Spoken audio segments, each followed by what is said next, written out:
토론토의 아침은 차갑고 습했다. 겨울이 오기 전 도시는 회색빛 안개 속에 잠겨 있었다. 도로 위에는 출근길 차량과 트램이 뒤엉켜 있었고 길가에는 홈리스들이 천막과 종이박스를 의지하며 하루를 버티고 있었다. 다니엘은 커피 한 잔을 들고 지하철로 향했다. 그는 이민자로서 새로운 삶을 위해 캐나다에 온 지 10년이 넘었지만 여전히 안정적인 직장과 집을 찾는 것은 쉽지 않았다. 그의 친구 리사는 원주민 출신이었다. 그녀는 어린 시절부터 연방 정부와 주정부의 정책 속에서 불평등을 경험했다.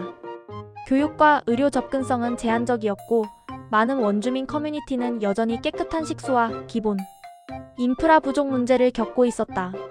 리사는 도시에 나와 대학을 졸업했지만 안정적인 일자리를 얻는 것은 어려웠다. 계약직과 시간제 근무가 대부분이었고 집값은 매년 오르기만 했다. 토론토의 주택 가격은 천정부지였다.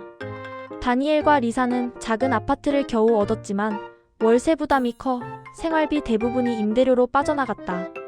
외국 자본과 투기 세력 때문에 주택시장은 불안정했고 실제 거주민들은 집을 장만하기 힘들었다. 다니엘은 속으로 생각했다. 이 도시에서 집을 사는 것은 거의 불가능하다. 모든 것은 돈으로 움직인다. 도시의 복잡한 거리와 달리 다니엘의 친척이 사는 노바스코샤의 시골 마을은 한산했다. 그는 여름방학 때 그곳을 방문하곤 했다. 그러나 농촌의 현실도 녹록지 않았다. 목장과 농장은 기후 변화로 생산량이 줄어들고 있었고 젊은이들은 안정적인 일자리를 찾아 도시로 떠나버렸다. 마을은 점점 고령화되었고 학교와 병원은 예산 부족으로 문을 닫았다. 시골 주민들은 자연 속에서 살지만 경제적 불안정에 늘 시달렸다. 다니엘은 회사에서 일하면서 동료들과 대화를 나눌 때마다 느꼈다. 캐나다는 복지가 좋은 나라라는 말은 맞지만 현실은 복잡하다. 의료비와 교육비는 늘어나고 주거 비용은 감당하기 어려웠다. 홈리스 문제는 줄지 않았고 도시의 안전망은 부족했다.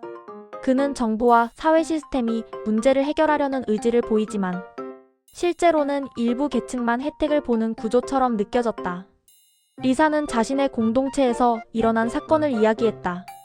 한 마을에서는 깨끗한 식수를 확보하기 위해 주민들이 연방 정부를 상대로 소송을 진행했지만 해결은 더디었다. 아이들은 매일 물을 끓여 마셔야 했고 병원 방문도 쉽지 않았다. 그는 말했다. 우리는 같은 나라에 살지만 현실은 너무 다르다. 토론토의 도로 위에서는 환경 문제도 눈에 띄었다. 대기 오염과 차량 매연, 쓰레기 처리 문제는 늘 뉴스에 오르내렸다. 다니엘과 리사는 친구들과 함께 환경보호 모임에 참여했지만 사회 전체를 바꾸기는 쉽지 않았다. 일부 기업은 친환경 정책을 외치지만 실제로는 이익을 우선했고 시민들의 참여만으로 문제를 해결하기에는 구조적 한계가 있었다. 한편 다니엘의 동료 중에는 난민 출신 청년도 있었다. 그는 전쟁과 폭력에서 피신해 캐나다에 왔지만 안정적인 삶을 얻기까지 수년이 걸렸다. 언어와 문화 장벽은 여전히 높았고 그에게 주어진 일자리는 저임금과 불안정한 계약직이 대부분이었다. 그는 스스로를 살아남기 위해 매일 노력했지만 사회적 차별과 편견 속에서 마음의 부담을 지고 있었다. 어느 날 저녁 다니엘과 리사는 작은 카페에 모였다. 창밖에는 비가 내리고 있었다. 다니엘은 말했다. 우리가 사는 세상은 복잡하다. 집을 사고 싶지만 불가능하고 안정적인 일자리를 얻고 싶지만 쉽지 않다. 리사가 고개를 끄덕였다.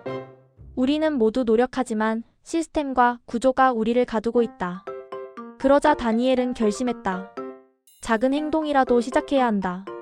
그는 지역 커뮤니티 모임에 참여하고 청년들과 환경 교육과 주거 문제 해결을 위한 프로젝트를 계획하기로 했다. 리사도 자신이 속한 원주민 공동체와 연대해 식수 문제와 교육 접근성을 개선하기 위해 노력하기로 했다. 비는 점점 그쳤지만 도시의 불빛은 여전히 흐렸다.